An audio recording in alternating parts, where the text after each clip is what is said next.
Salve amigos, seguidores, famílias, mais um episódio do Bioma 7 Podcast. Lembrando que aqui pode tudo, desde que sejam vocês sempre. Sustentabilidade, economia, o valor da engenharia e o momento que a conexão social, a educação e os propósitos dos projetos estão interligados. Sim, hoje a sociedade está mais do que nunca antenada pelo advento da rede social e outros momentos de informação. Mas será que isso, de fato, está efetivado no meio cultural do espírito humano da mulher, do homem e das famílias? As engenheiras eletricistas hoje, Mara Assis e minha amiga carioca, Thalita Paz, sejam bem-vindas ao Bioma 7. Vamos bater um papo hoje? Vamos sim, claro. Partiu? Vamos lá. Thalita, tudo bem contigo? Tudo, Joelton. Trabalhando bastante? Trabalhando bastante. Porque Obrigada. a Mara não para de trabalhar, não, né? A Mara é... Uma máquina. Que bom. Cada vez mais, né? E agora está migrando para o meio acadêmico, né? Okay. Ela que vem de uma estrada aí copelista, copeliana que Copeliana, fala? né? Copeliana. O sangue laranja ainda continua, né? Mas agora o sangue laranja está se espalhando no meio acadêmico. E levando para o meio acadêmico, Isso. né? Entendi. O conhecimento da indústria. Isso. Thalita, define engenharia eletricista ou engenharia elétrica. Me explique a diferença, me ensine, por favor. Então, eu sou engenheira em eletrônica, né? Tem bastante conhecimento na sociedade sobre engenharia elétrica, né? Todo mundo meio que sabe o que é engenharia elétrica. Uhum. E engenharia eletrônica, todo mundo, quando fala que eu sou engenheira eletrônica, fica, o que é, né? Mas, basicamente, é elétrica até chegar a alimentação na casa das pessoas ou na indústria. Uhum. E eletrônica, tudo que tem algum tipo de controle fino, né? Seja dentro, quando chega da tomada para dentro, ali o celular é eletrônico. Uhum. Hoje em dia tem as geladeiras eletrônicas também, né? Enfim, elementos que exigem algum controle, né? Então, isso é basicamente a diferença entre as duas. Tua formação? Eu sou formada pela UTFPR em Engenharia Eletrônica, depois eu fiz um mestrado na área de fotônica, com aplicação na área de engenharia, né? Uhum. Especificamente na área de biomédica. Uhum. E venho trabalhando há 10 anos na área de sensoriamento, utilizando fotônica, né? Então, a aplicação da fotônica na engenharia, que é o meu foco atual. Fotônica, para os leigos, é... Fotônica para os leigos é tudo que trata da luz para aplicações. Tipo em fibra geral, ótica? Fibra ótica, o LiDAR, sensores, a câmera. Processamento também inclui, né? Porque você capta a luz e daí você precisa processá-la para diversos fins, seja de telecomunicações ou para você fazer um filtro, né? Para você ficar bem na foto. Uhum. E é isso. Que legal, É show isso. de bola. Mara, seja bem-vinda. Olá, tudo Minha bem? amiga Mara. Isso, que bom, né? É um prazer estar aqui. Esse podcast eu venho seguindo e é um prazer realmente estar aqui, né? Junto com outros grandes profissionais. Outros grandes e outras grandes estrelas, né? Grandes estrelas. O legal é que o Bioma 7 considera todos vocês, sem exceção, celebridades. Obrigada. Nosso guarda-chuva é alto. Eu brinco com o Lucas, né, Lucas?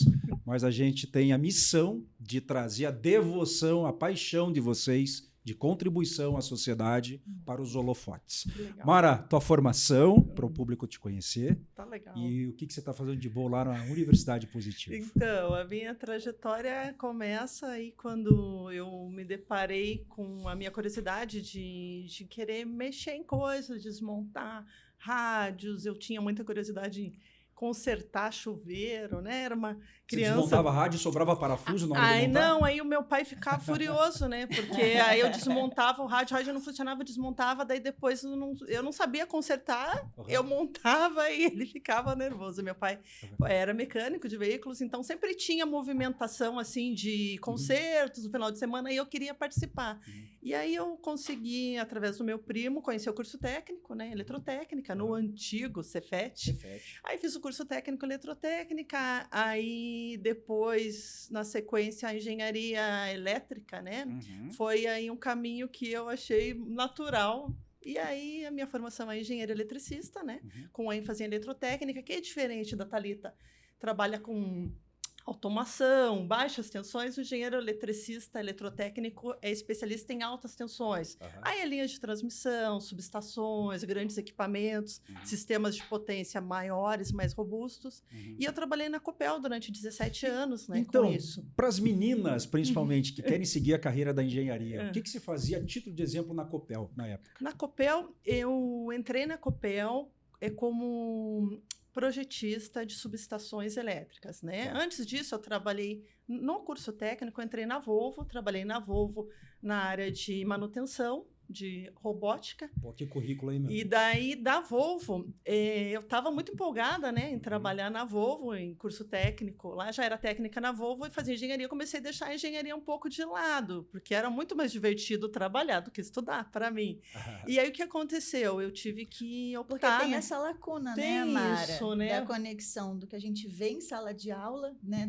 Principalmente nos 2 primeiros anos, né? Sim. Cálculo 1, 2, 3 e 4, física 1, 2, 3 e 4, eletromagnetismo, e daí? Como que faz? Como que aplica isso? E o mundo, né, da indústria e do trabalho... Então, trabalhar é mais divertido muito mesmo, mais né? divertido. E eu estava na engenharia, na parte pesada, ali no meio da engenharia, que você vê eletromag, você está com sinais e sistemas, que são matérias extremamente teóricas e complexas. E na Volvo eu tinha curso de robótica e mexia num robô que fazia solda ou portas com controle remoto. Aí eu tive que optar. Vou terminar a engenharia, terminei a engenharia, aí passei no concurso da Copel, né, um tempo depois, e lá na Copel eu já me integrei daí com sistemas de energia, que daí era linha, subestação.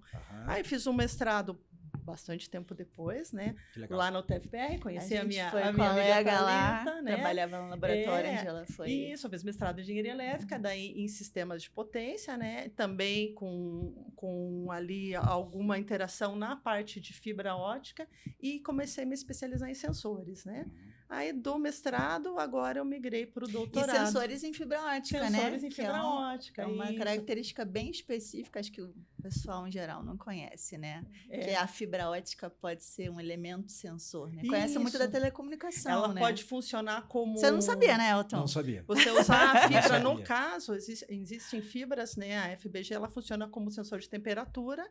A fibra que eu estava trabalhando, ela era um sensor mais específico, que ela, no caso, o meu mestrado foi estudar a degradação do óleo de transformador por fibra ótica, né? Como que eu poderia ver a qualidade desse óleo? Se ele está novo, quanto tempo de vida útil o transformador vai ter, se vai ter um curto-circuito, usando fibra, né? Você põe uma gotinha de óleo e a fibra seria capaz de identificar a qualidade desse óleo, que pode ser um óleo do transformador, pode ser um óleo de oliva, se o óleo de oliva está contaminado ou não, pode ser um outro fluido, né? Esse que foi o meu mestrado.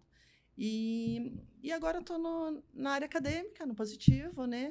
E comecei o doutorado em gestão ambiental. Saí um pouquinho, né, do mundo dos elétrons, né? Mas o mundo dos elétrons está sempre com a gente. Thalita, olha só que interessante. Mara também.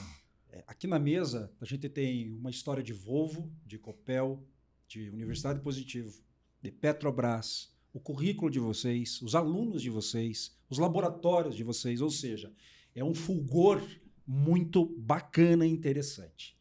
Como é que vocês conseguem, ou qual que é o desejo de vocês duas de transmutar isso de maneira simples para que chegue mastigado na sociedade e em serventia? Informação. É um desafio? É muita parte técnica. É muito assunto técnico. Então, como é que isso precisa chegar na sociedade de uma maneira mais mastigada?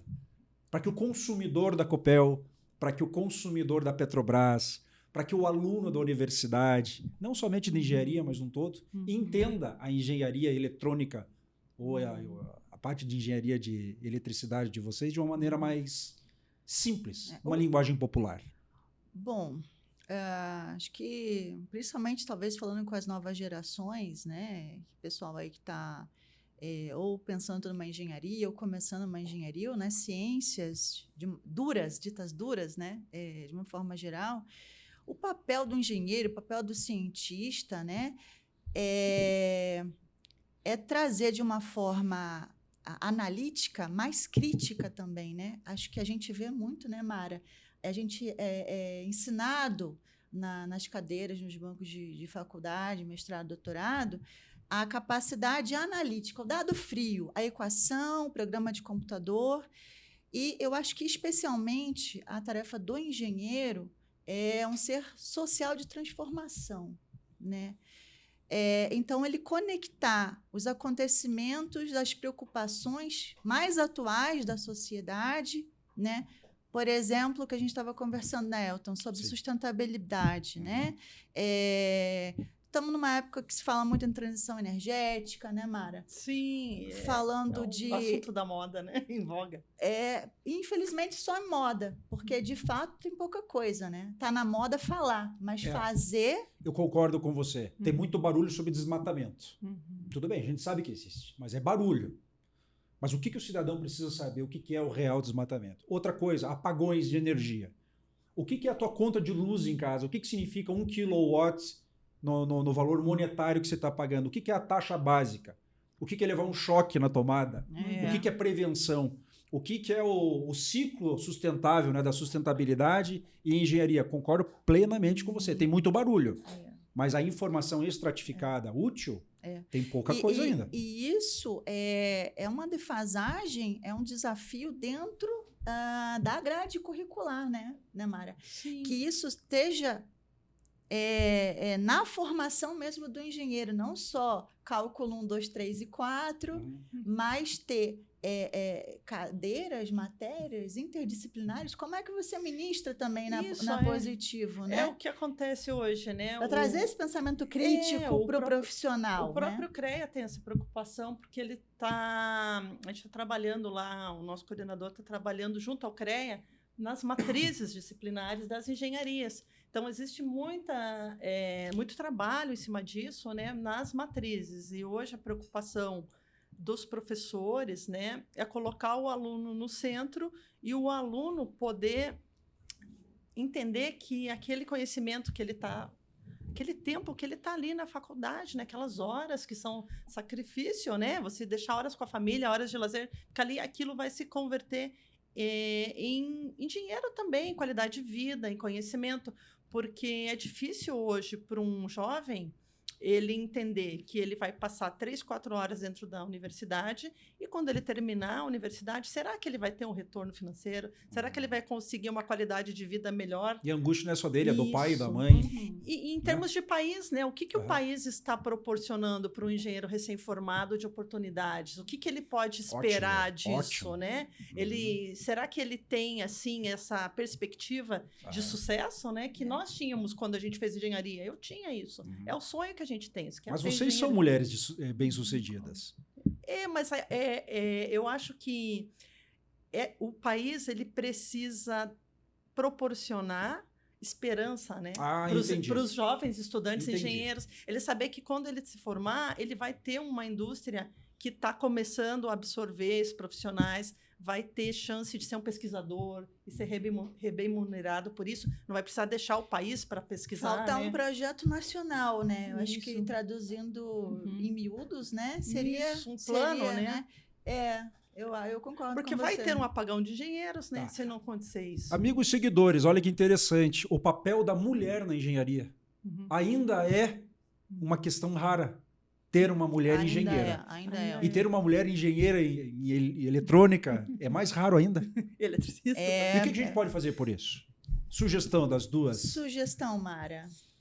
Eu acho que quando a gente falar em mulheres na engenharia, mulheres na ciência, a gente não pode deixar de falar de questão social, né? O papel da mulher. A mulher, para ela estudar, ela precisa dos homens que entendam que uma mulher tem que estudar, né? Quando a gente lê nos livros lá, ou nessas séries de época... E não só para ganhar dinheiro, mas porque é interessante, porque acrescenta na vida, a vida torna... Tem um brilho diferente quanto mais conhecimento se tem, né? E eu acho que a Thalita e eu, a gente só chegou aqui porque nós tivemos mulheres apoiadoras e homens apoiadores. Ótimo. Né? Eu tenho o meu marido, que é engenheiro, também eletricista, e quando eu entrei na Copel, eu entrei numa área que só tinha eu de mulher. Aí, o primeiro comentário que eu ouvi de um colega, ele falou, nossa, você vai trabalhar numa área com um monte de homem.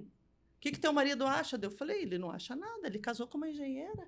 O que ele poderia achar? Então, absurdo, assim, né? a Absurdo. gente Ainda tem que hoje ter a os gente tem que... apoiadores, tanto Aham. homens quanto mulheres que Você confiem, já ouviu alguém falar no Uber assim, quando pergunta a sua profissão, você não tem cara de engenheira? Você já ouviu?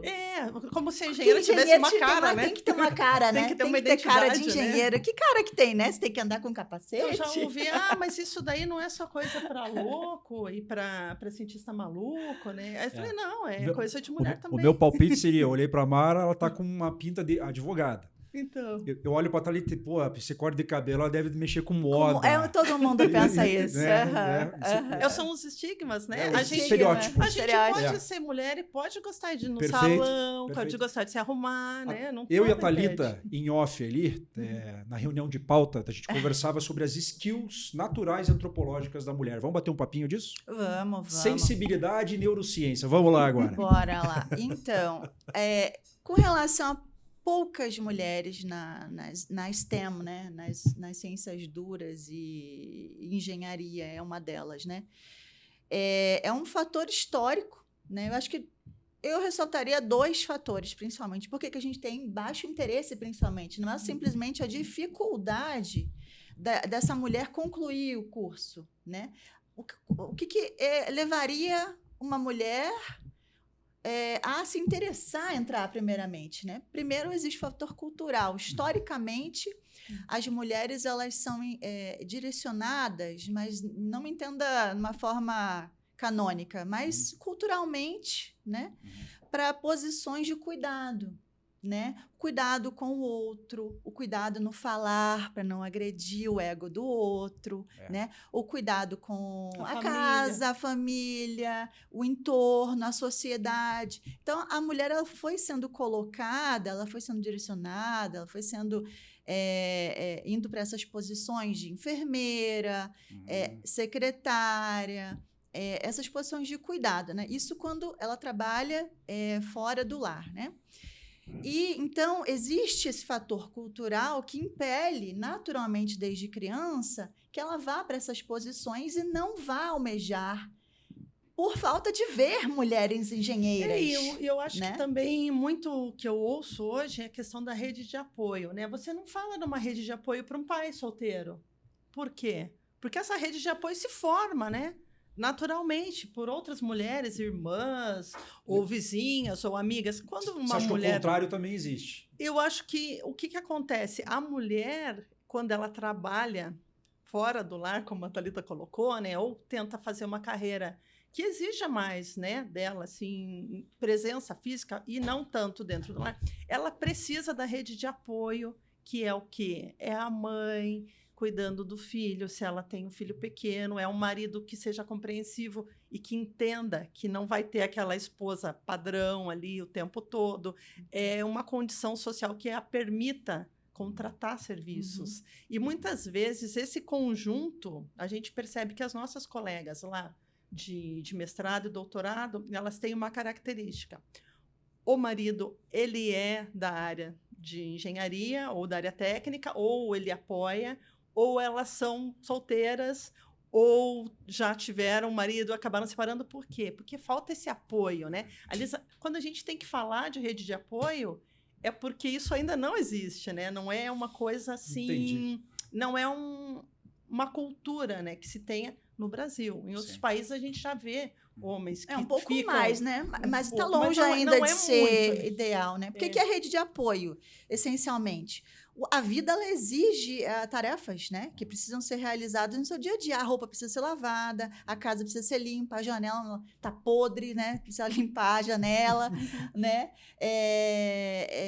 A comida, como que ela chega no prato, né? Então, precisa comprar, precisa, né? Enfim, todo um processo. Isso demanda tempo, demanda energia, demanda preocupação também. Então, todo esse entorno, né? Traduzindo em miúdos, né? O que eu fiquei feliz... Os homens muitas vezes não entendem o que é rede de apoio. É uma amiga para conversar? Não, eu acho que não, Mara. Eles entendem, mas eles não querem participar. Porque quando eu li um livro de uma autora que ela trabalhou junto com Zuckerberg lá, ela até agora não estou lembrando o nome dela, mas ela é uma idealizadora da questão feminina, né? na tecnologia, certo? Tem até um instituto, né, que ela patrocina, e ela fala assim, eu estava num projeto, né, junto com a primeira-ministra lá dos Estados Unidos, e no carro, né, falando, e o filho dela ficava, né, mãe, não sei o quê, mãe, não sei o quê. Ela falou, filho, dá para você ficar quieto, senão você vai acabar ocasionando aí um conflito mundial, né? Assim, né? Porque ela era, né, uma pessoa que era importante, estava com uma posição de gestão, né, inclusive lidando com conflitos, né, e o filho não entendia, né, então, assim, às vezes a gente tem que entender que também as mulheres que chegaram lá, elas tiveram os seus desafios, né, e tiveram que ter apoio para chegar, né. Eu quero voltar para esse assunto, mas eu preciso puxar um pouquinho aqui a parte técnica, tá? Transição energética. Deixa eu só concluir, claro, Elton, a questão que eu tinha falado dos 2 fatores, né, que eu acho que contribuem para que a mulher não chegue até as carreiras de ciências duras, né? A mulher normalmente vai para a história, vai para ciências biológicas, né? Humanas, isso. Mas nas ciências duras, né? Matemática, física, engenharia. Então, o primeiro fator seria cultural, historicamente construído, que coloca a mulher nessa posição de cuidado, né? Ou a conduz, né? Não me entendam, coloca numa posição hierárquica, como muitas vezes se faz. Às vezes sim, mas nem sempre. Mas um segundo fator é também que comumente o senso comum fala que na engenharia e nas exatas o conhecimento exclusivamente exigido é o conhecimento de número, tem que ser bom em número, tem que ser bom em saber conta. Não necessariamente. Não necessariamente, porque quando se vai para o mercado de trabalho e para a vida real... Todos os setores estão carecendo de inovação. E da onde que vem inovação? De criação. Vem de criatividade.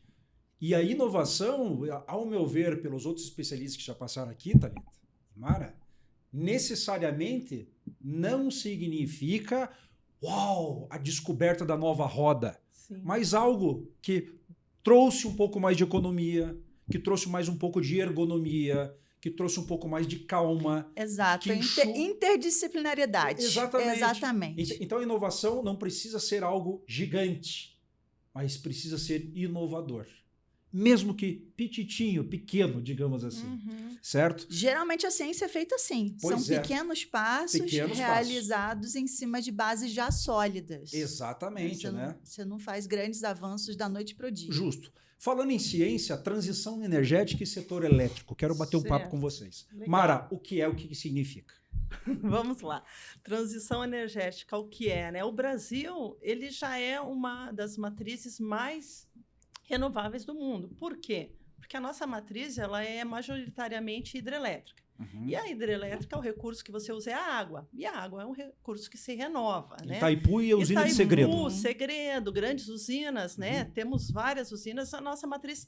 E também a energia hidrelétrica é uma energia firme, né? Que depois a gente vai ver o que é energia firme, o que é intermitente. Mas a energia firme, assim, falando de maneira um pouco mais popular, ela é a energia que eu, como consumidor, eu quero chegar em casa, eu quero ligar o interruptor, eu quero que tenha luz ali, eu quero tomar um banho, quero que tenha eletricidade na hora que eu precisar. E quando a gente fala em energia intermitente, que seriam as eólicas e as solares, são energias que elas dependem de algumas condicionantes. Por exemplo, a solar depende do sol. Então, eu dependo da irradiação solar, de dia eu tenho que ter sol. E a eólica depende do vento. E esse tipo de intermitência, ele tem uma característica na matriz que eu vou usar ela como uma energia de reserva, quase. O que acontece? A transição energética. Por exemplo, Estados Unidos é nuclear, né? E térmica. Mas eu preciso da energia, eu tenho ela lá. Como que eu faço uma transição para uma matriz mais renovável? Eu tenho que mudar modelos matemáticos que controlam o sistema elétrico. Não é apenas construir usina, eu tenho que adaptar Todos os sistemas toda a físicos infraestrutura, também, né? né, de Infraestrutura. despacho. Então, assim, não adianta eu só construir Não é simples. eólicas, Não é só simples. construir solar, Aham. só hidrogênio. Eu preciso adaptar toda a infraestrutura. E tem uma cadeia que já se conecta com ela, Exatamente. Eu tenho que ter linhas de transmissão que se conectem a essas novas usinas. Eu tenho que ter modelos na ONS e na ANEEL que possam entender essa energia diferente que está entrando para que isso não provoque um apagão estrutural. Apagão Porque estrutural. Uhum. o apagão ele não é só falta de energia, ele pode ser um apagão de infraestrutura. Que o que aconteceu algum tempo atrás, um apagão. Esse volume grande de eólicas e solares, eles causam alguns ruídos no sistema e o nosso sistema não estava tão preparado para isso. Qual que é a ideia? Desliga, estuda, remodela, isso eles já estão fazendo, para que a gente possa realmente ter uma transição. Thalita, sustentabilidade, se a gente for comparar a energia solar da hidrelétrica, aspas bem forte, porque eu sou leigo, qual que é a mais limpa para o meio ambiente? Fecha aspas. Energia solar ou hidrelétrica? É. Olha, energia solar vai ganhar nesse caso, Vai nessa ganhar. competição aí, sim. Porque na construção da hidrelétrica, você tem um grande impacto ambiental, né? Sim. Que você vai ter que alagar grandes áreas, né? Então, Fauna, flora, tudo vai para fita. sim, e tudo que existe abaixo ali daquele solo e o clima, microclima, né? Você vai impactar aquele microclima de uma forma permanente. Permanente. E toda uma região pode ser impactada com isso. Então, o solar, As e pessoas não têm noção principalmente disso. falando de Brasil, né? A gente está aqui numa região equatorial, onde tem grande incidência de solo. Então, é até um grande desperdício que a gente não utilize de forma mais eficiente. Essas empresas hoje, mesmo comprando crédito de carbono, elas continuam impactando, concorda? Tem muita maquiagem em Tem cima. muita maquiagem. Tem muita maquiagem. Se você for ver no frigir dos ovos, o que é colocado no papel não está lá de verdade, está só no projeto. Inclusive, Elton, a Mara estava presente, né, quando eu participei de um hackathon, que foi um hackathon bastante interessante. Onde que foi mesmo? Foi lá em Montevidéu, promovido né? pela Quantum Institute, Open Quantum Institute, que o objetivo desse hackathon da área de quântica, então era um hackathon, Legal, Ela foi mentora. envolvendo computação quântica para solucionar problemas climáticos. Então, esse era o evento, um evento foi assim, muito bem organizado, realizou-se cursos de capacitação desses profissionais, e a grande discussão nesse evento, focado na América Latina, com problemas da América Latina, era trazer o que a computação quântica, que lida justamente nesse problema de trabalhar os modelos matemáticos, né, para atuar nos sistemas elétricos. Porque a pessoa não imagina a complexidade que é. Isso para mim já é um estudo inovador. Com certeza. Já entra na inovação. Com certeza. E atuava justamente a minha equipe, que eu tive grande felicidade de ser mentora e que nós acabamos levando o primeiro lugar. O projeto era Vocês ganharam o exatamente... Ganhamos. Pô, que legal. Uma equipe multinacional, Que cada massa. um de um lugar, Chile, Equador, Isso é maravilhoso. Ela já virou estrela lá no Argentina. Uruguai. Sim, isso que eu acho que a gente tem que enfatizar, né? O lugar onde o estudo te leva, né? As pessoas Isso. não têm noção de como... Não é linear. De como uma faculdade, um mestrado, um doutorado vão te levar para lugares uma que você não capacitação. alcançaria de outra forma. Justo. E você entrar, né? Assim, desculpa interromper, Thalita, mas assim, o sonho, né, de jovens, eu queria morar fora, eu quero morar nos Estados Unidos. Você pode morar e você pode entrar pela porta da frente. Você não precisa entrar lá com... você pode entrar num projeto de pesquisa, você pode ser um pesquisador, você pode ser um professor convidado a trabalhar, né? E então, isso que eu acho que a gente tem que deixar ao alcance, né? Das meninas e dos meninos que queiram, né? Assim, entrar nesse mundo. Eu sempre falo o seguinte, o estrelato ele vai acontecer, mas não foque nisso. Exatamente. Foque no processo. E entenda que os tombos servem para quê? Né? Para a gente sacudir a poeira do joelho, Faz parte da vida. né? Bater a poeira da mão e seguir. Exatamente. Às vezes um tombo que se leva aqui é um BO gigante, né? É uma prevenção, às vezes, na íntegra. Tem que entender que faz parte da vida. A ciência quântica fala muito disso. A espiritualidade fala do livramento. Elton, daí eu vou ser obrigada a discordar de você. E a ciência quântica, em vez de chamar de livramento, ela prova por números que aquilo foi necessário acontecer. Né? Predestinação, dentre outras coisas. Mas fale, por favor. Não, só concluindo a questão da hidrelétrica versus energia solar. Qual né? que é a mais limpa? Então, nesse evento ficou assim muito claro o quanto que eram assim jovens ainda em formação, né, que estavam ali disputando o hackathon e tinham como mentores, né, pessoas que já estão no meio de pesquisa ou no meio da indústria, assessorando esses jovens ali. E notou-se muito os projetos na área da sustentabilidade e a minha equipe, trabalhou justamente a questão da energia solar para conectar de forma rápida e eficiente na rede. Porque você faz a captação na sua célula, Isso. E aí você está ali, você está com aquela energia e talvez você não esteja usando naquele momento. Você pode vender para a rede. Só que fazer essa comunicação, esse acoplamento na rede não é simples. Então, como que as tecnologias quânticas, né, a computação quântica pode fazer isso de uma forma mais rápida, mais eficiente, mais segura, né? Então, pessoal, achei muito bacana a gente ter essa oportunidade. Então, o pessoal daí que está entrando na engenharia ou que está no ensino médio, fiquem ligados em eventos que aconteçam, né? Hackathons, porque eles sempre vão estar olhando esses temas mais atuais e como as áreas das ciências duras, como a matemática, a física, os cientistas de computação, podem auxiliar na solução, né, trazer inovação para essas questões. A interdisciplina ela é fundamental, só que para você estabelecer a interdisciplina, mesmo assim a gente precisa do método. Né? Que, por exemplo, vamos fazer uma imersão no curso de filosofia. Pô, eu acho sensacional. Por quê, você acha? Porque filosofia é a mãe das ciências. Né?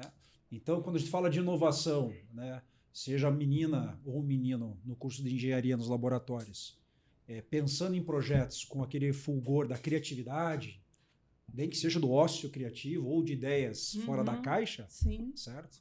A gente precisa, de repente, por que a gente está fazendo isso? Sim, e eu acho interessante, assim, as pessoas acreditarem, né, que elas podem chegar, eu não posso fazer engenharia porque eu sou ruim em matemática. Tem não é assim. O estigma, você pode sim, porque... Por que você é ruim em matemática? De repente, a forma que você aprendeu e que te foi apresentada, aquela ciência não foi a melhor. Então, assim, dê uma chance a você de tentar, né? De repente, ter um relacionamento mais saudável, né? Com as ciências exatas, né? Não, como assim, aquele, eu não vou ser médica, eu não posso ver sangue, né? Daí tem gente, eu não gosto da matemática.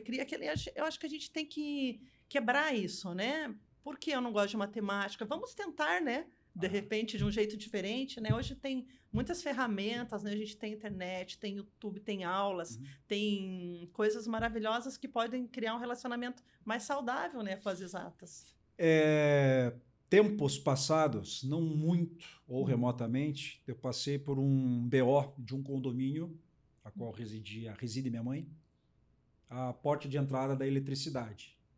O laudo foi: o sistema é arcaico, precisa ser substituído. Vamos trazer um pouquinho essa pauta, porque eu quero trazer para os seguidores, que às vezes estão passando por isso, provavelmente. Hoje se fala muito em retrofit. Comprar um apartamento antigão com o pé direito alto, deixar ele retrofitado, beleza. Mas a estrutura do prédio não está retrofitada tecnicamente, certo? O que a gente pode deixar de mensagem? O que acontece? Quando chega o positivo do poste, numa caixa, o que precisa ser revisto basicamente? Mara ou Thalita, por favor. Essa aplicação específica, Elton, esse problema, né, é um problema bastante comum, né, acho que na maioria dos lares, né, aumenta o disjuntor, é só aumentar o disjuntor, que está caindo muito o disjuntor. Sim. Aumenta o disjuntor, daí você causa um problema que o disjuntor tem que ser o elo fraco na casa. Para que Segurança. É o elo fraco. Por quê? Porque ele é o elo que tem que desarmar a hora que der algum problema na rede. E o grande problema é que todo o restante tem que estar forte para que ele seja fraco. Ah, olha aí. Ó. Então, essa é a grande questão. E é caro, cobre é caro, né? Sim, e o que acontece Cobre como...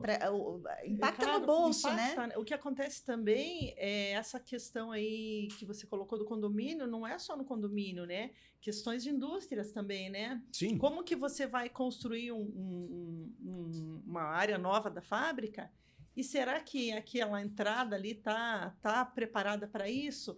Será que não seria interessante no seu condomínio colocar um apoio de um telhado solar para ajudar esse retrofit, fazer isso de uma maneira mais sustentável? Existem caminhos, né, que você pode, porque como a Thalita falou, eu vou trocar o disjuntor não vai desarmar, só que o sistema que está por baixo continua decadente ali. Antigamente, ali... O elo fraco vai estar dentro de uma parede qualquer que pode ocasionar um incêndio. Né? As pessoas... Só que, às vezes, o consumidor ele não consegue ver isso, né? A pessoa que vai pagar a conta, no final das contas, né? Tem que trocar a fiação de 4 milímetros para 8 milímetros. Vai uma fortuna. Não vai entender, mas, né? E isso é importante no ensino médio. O é pessoal como se que aprende veios, física, né? no colégio e não dá valor... Porque não é mostrado para eles, né? A importância disso no conhecimento prático. Isso se traduz no ensino superior também. Sim, a desconexão do ensino com a prática. Com a prática, com a vida. A disciplina que eu ministrei agora no último semestre, que foi projetos elétricos, eu passei para os alunos, tragam uma planta, né? Pode ser uma planta da casa da praia que vocês querem construir, pode ser uma planta de repente, aí que vocês tenham, senão eu fornecia uma planta de um sobrado e tal. Vocês vão fazer a instalação elétrica do início ao fim. Tá. Como que a gente vai fazer isso? Não sei o quê. Falei, gente, vocês estão aqui, vocês vão ser engenheiros aqui daqui 1 ano ou 2. É esperado que um engenheiro eletricista saiba fazer um projeto elétrico. Como que você vai se formar em engenharia e alguém vai te pedir um projeto e você vai não ter noção? Então, vamos se virar, vamos atrás das normas e tal. E foi a matéria que eles mais gostaram. Você que acabou de sair da faculdade e está entrando no mundo profissional, qual que é a importância da gestão de projetos? Quem responde essa? Olha, essa é uma questão porque há uma lacuna, Elton, dentro da formação na universidade, né? Como a gente estava falando da questão da interdisciplinaridade e do pensamento crítico, planejamento e acompanhamento de projetos. Acho que é um nome melhor para gestão, em vez de gestão de projetos, né? Porque você planeja e você acompanha para ver se está saindo conforme planejado para atingir um determinado resultado, né? E isso deveria ser visto dentro da grade principal curricular e não depois que esse profissional... Você acha que tem uma deficiência grande lá, então? Muito! Seja... Na academia. Na academia. Eu dei uma fuçada uns tempos atrás nas grades curriculares. Eu sempre estou dando uma olhada para ver o que muda, quais as disciplinas que... Porque isso muda a cada 5, 10 anos. Não, menos. Agora está 2, 3 anos. Né? Algumas disciplinas saem, outras se fundem. Né? Então, duas disciplinas que teriam ali 60 horas cada uma, vira uma só, às vezes com 40 horas, e que não tem essa interdisciplinaridade de pensamento crítico, de aplicações na sociedade, na vida real. Né? E a gestão de projetos entra nesse rol aí, né? Qual é a importância da gestão de projetos? Eu acho que é essencial, né? Inclusive lá Por exemplo, na universidade a gente colocou já nas mudanças, novas matrizes, essa disciplina de gestão de projetos. Só que a gestão de projetos, se a gente pensar, não é só para a vida profissional. Você tem que ter gestão na sua vida, né? Sim. Na sua vida pessoal, gestão das suas finanças, né? Gestão dos relacionamentos, da família. Então, como que é a questão da gestão de projetos, que falam do PMI, são boas práticas. O que são boas práticas? PMI, para quem não conhece, é o Instituto de Gestão de Projetos. Isso. E aí, esse instituto, ele não diz que tem que ser assim. Ele recomenda boas práticas que, se você utilizando essas boas práticas, provavelmente o teu projeto vai ter sucesso e vai ter um resultado melhor do que se você não usar. Claro que cada uma dessas práticas você vai adaptar para a sua realidade. Um projeto grande, longo, você vai poder usar as etapas, planejamento, discutir toda a questão de gerenciamento dos stakeholders, das partes interessadas, tudo mais. Gargalo financeiro. Gargalo financeiro, você vai ter que ter um controle de risco. Se você tem um projeto pequeno, por exemplo, eu tenho 3 meses para implantar um software. Eu não vou poder ficar 1 mês planejando. Eu tenho que ter uma metodologia diferente. Aí que entram as metodologias ágeis, que aí você tem que fazer reuniões semanais, tem que fazer, às vezes, reuniões diárias para ver como é que esse projeto anda. Então, o que acontece? Os fundamentos de gestão de projeto são ferramentas para você atingir o objetivo. Não vai resolver a vida, mas se o gestor tiver um perfil de gestor de projetos e usar as ferramentas, com certeza o resultado vai ser melhor do que se ele não usar. Mas não vai tirar a responsabilidade da pessoa ter o controle do projeto, né? Entendi. Thalita? E dentro disso, que você falou do gestor de projetos, muito se fala hoje do profissional de projetos, né? E a importância de todo profissional ser um profissional de projetos. Um projetista. Um projetista, né? Um gestor, né? Eu acho que seria. E o pesquisador, o profissional que está saindo da academia com mestrado, doutorado, o que eu ressalto assim como grande diferencial e que infelizmente ainda não é reconhecido no mercado, Elton, é que na formação do mestrado existe essa formação de uma forma não direta, mas que ele tem que planejar o experimento, ele tem que especificar componentes que vai participar do seu... Tem que ser comprado, porque geralmente nós somos frutos da universidade pública. Vocês não sabem a dificuldade que é trabalhar com projetos. Eu trabalhei 10 anos com projetos. O gap é grande, né? Porque, assim, entre você desejar, você ler um artigo... E falar assim, nossa, vou comprar esse equipamento, vou comprar esse laser, vou comprar esse acoplador óptico. Aspas, é que vai você ser lindo. Fazer um curso de medicina não ter cadáver para você estudar anatomia. Vai ser lindo, vai ser lindo. E aí você entra na dificuldade de fazer a compra. Seja por falta de dinheiro, recurso, ou seja pela a burocracia envolvida, principalmente quando se fala de dinheiro público, né? Para você realizar essa compra. Então, a parte de planejamento e acompanhamento desse experimento, que no final de contas vai resultar num artigo publicado pela CAPES, vai resultar na dissertação e na tese, né? Então, esse profissional é altamente gabaritado para trabalhar na indústria. Infelizmente, como a gente tem uma indústria fraquíssima no país... esses profissionais acabam sendo cooptados pela área econômica. Então, eles vão virar analistas financeiros. O que acontece que o mestre, quando ele sai da universidade, ele cria resiliência e um pensamento de resolver problemas que, na vida profissional, ele vai ter esses problemas, ele já está, entre aspas, preparado, né? Para esse tipo de dificuldade. Entre aspas, não, eu digo com certeza, está muito preparado. Porque ele já teve vários desafios ali até concluir, né? A sua pesquisa, que quando vai ter um problema grande lá no trabalho, não, isso aqui para mim é fichinho, inclusive a parte de relacionamento, né? A interdisciplinaridade que a gente estava falando, né? Porque um dos grandes trunfos, digamos assim, que a mulher tem a contribuir na área da engenharia, né? É a questão do relacionamento, né? Sim. Fundamental. Comportamento, avaliar que o clima não está bacana, vamos reduzir um pouco a pressão, vamos aumentar a pressão, né? mudar o tom na condução de um projeto, perceber que pelo dia a dia, não simplesmente porque as pessoas expressam tacitamente, mas pelo dia a dia, que aquela avaliação daquele planejamento não estava adequado, então fazer uma recondução, um replanejamento para atingir resultados mais plausíveis, mais reais, né? Então, assim, o estudante, de uma forma geral, o pesquisador, que na verdade não é estudante, né? Se fala estudante de mestrado, estudante de doutorado, são pesquisadores, né?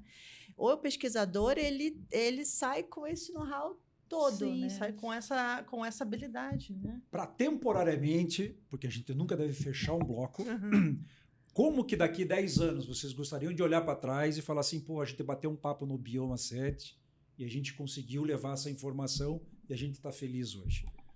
Como é que vocês olhariam isso? Como é que vocês olham isso? Daqui 10 anos. Eu gostaria de, quando eu estivesse em sala de aula, né, num curso de engenharia elétrica, não ter uma só menina ou duas, eu ter pelo menos umas 10 ou 15 moças lá com vontade de serem engenheiras, né? Eu gostaria de inspirar essas pessoas a seguir. Essa que seria uma grande satisfação. Ótimo. Engenharia elétrica ou engenharia eletrônica e futuro em nível de Brasil e nível de mundo. O que tem de novidade e qual que é a percepção de sintonia fina de vocês duas? Thalita, por favor.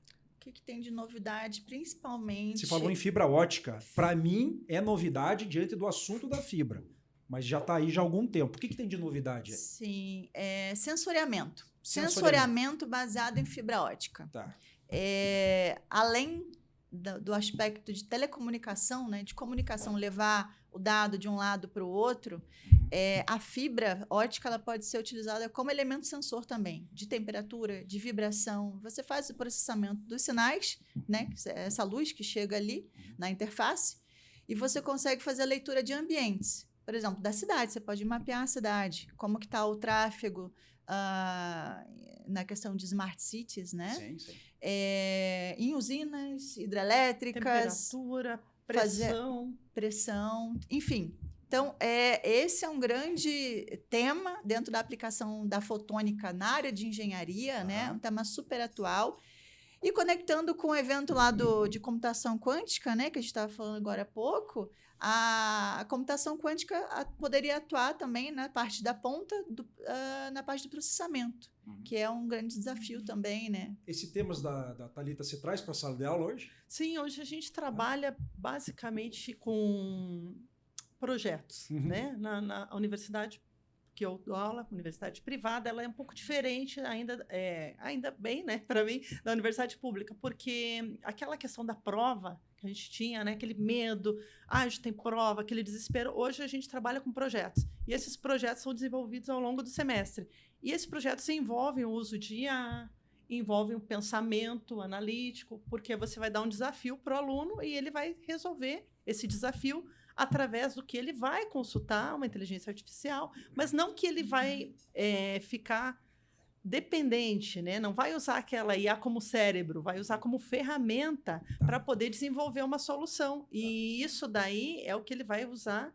na indústria, né? Porque a indústria carece de inovação. Então, ele vai ter que desenvolver esses projetos e essa que a gente tenta trazer para a sala de aula. Não só a prova. A prova é interessante. Ela dá um estresse, faz a pessoa estudar. Mas você tem que trabalhar com projeto, com propósito. Eu acho fundamental fazer essa... porque falta muito, né, Mara? A conexão da disciplina fria, do dado frio, né, do número, da equação analítica, coloca num programa de computador, ele te dá um número, te dá um resultado. O que isso tem... de conexão com a sociedade. O que isso pode traduzir num impacto na escolha, se eu vou escolher um CLP da Siemens ou se eu vou escolher um CLP... Da ABB, ou sei lá, de outro, da GE. Sim. É o que essa solução tem de melhor que a outra, né? Sem falar assim de fabricantes, né? Que acho que nem pode falar. Vamos falar de soluções. O que essa solução vai me trazer de benefício, o que a outra Mas não eu vai, acho né? importante também também, dentro da sala de aula, Mara, a gente ter principalmente a gente que vem da indústria também, a gente poder discutir isso de uma forma tranquila dentro da sala de aula, para fazer essa conexão, simplesmente provocar o aluno. Por que você escolheria o fabricante A ou B? Não simplesmente pelo custo. Porque o que a gente vê muito, principalmente para o profissional, que é colocado para o profissional da engenharia, o engenheiro, lá no seu dia a dia de trabalho, é reduzir custo, maximizar lucro. Tá. E isso não pode estar na base da formação do engenheiro. Ele tem que ter um pensamento crítico, social, ambiental, porque ele, no final das contas, que vai decidir e vai saber se colocar de uma forma mais firme e mais embasada para o seu gestor superior, né? Que dali 10 anos analisando a vida útil daquele componente ou para aquele sistema, que isso, além de se pagar, isso vai ter um impacto positivo social, ambiental, etc. Então, tem que ter essa discussão dentro da academia. E o que a gente fazia, né, quando eu trabalhei com áreas de negócios e questões assim de compras, né, como a Thalita, né, estava à frente lá nos projetos, você faz a defesa técnica daquele produto. Uhum. Faz um shortlist técnico. O que eu quero de requisito, quais os fabricantes me oferecem esses requisitos. Dentro do que existe, A, B e C oferecem. Ok, parte técnica resolvida, vamos ao preço. Aí entra a negociação e tal. Alguns itens técnicos eu posso negociar. Não precisa que acenda essa luzinha aqui. Isso aqui eu quero. Então, assim, são condições sine qua non. Eu não posso abrir mão de certas coisas. Se a empresa atende às normas de sustentabilidade, às ISOs, então, o engenheiro, porque o pessoal do setor de compras, ele não vai ter necessariamente essa expertise. Exatamente. A não ser que tenha um engenheiro com essa formação lá. Mas eu acho que tem que vir essa preocupação também do profissional da engenharia, o profissional especializado, o profissional especialista, não só o generalista, né? Porque eu acredito na formação, ela tem que ser global. Você tem que construir requisitos técnicos e ambientais, colocar dentro do seu negócio e fazer com que esses requisitos sejam respeitados. Porque você pode construir, mas isso tem que ser top-down, né? Não tem como. Professoras, engenheiras, meu parabéns. Meu parabéns vem com duas vertentes. Primeiro é o coração abraçando o poder feminino de vocês, e não é falácia, tá? Hoje se fala muito do mercado de trabalho versus mulheres. Eu acho que tem muita coisa que precisa ser mais aprofundada. E vocês são a prova viva disso, que vocês adentraram, certo? Vocês são bem-sucedidas e vocês querem e já estão trazendo esse assunto. Ou seja, meninas, façam vestibular para engenharia elétrica. Venham para engenharia, meninas, venham. Venham conhecer. Isso. Né? E eu sei, Mara, que você está aberta, de repente, a receber um pai, um filho, alguém, uma filha, para você orientar, mostrar. E a Thalita nesse mesmo sentido, creio eu também. Exatamente. E sigam a gente também, né? Nosso LinkedIn. Sim. Eu também tenho uma empresa de consultoria, a Thalita também, em breve, né? Então, assim, a gente quer mais mulheres na ciência, né? Perfeito. Bioma 7 com vocês, parabéns. E a segunda vertente de parabéns é pelo conteúdo apresentado aqui. Multiversal, educativo, social e com aquela pitadinha pragmática, que eu achei que ia ser a maioria da conversa, mas não, foi quase que o inverso. Né? Porque não é porque a gente deve falar de engenharia que a gente tem que falar de corrente alternada. Pode falar também, né? E a outro tipo de corrente contínua. Contínua, não é verdade? Falar do Tesla, né? Que eu acho sensacional a história dele. Aqui pode tudo, desde que sejam vocês sempre. Parabéns.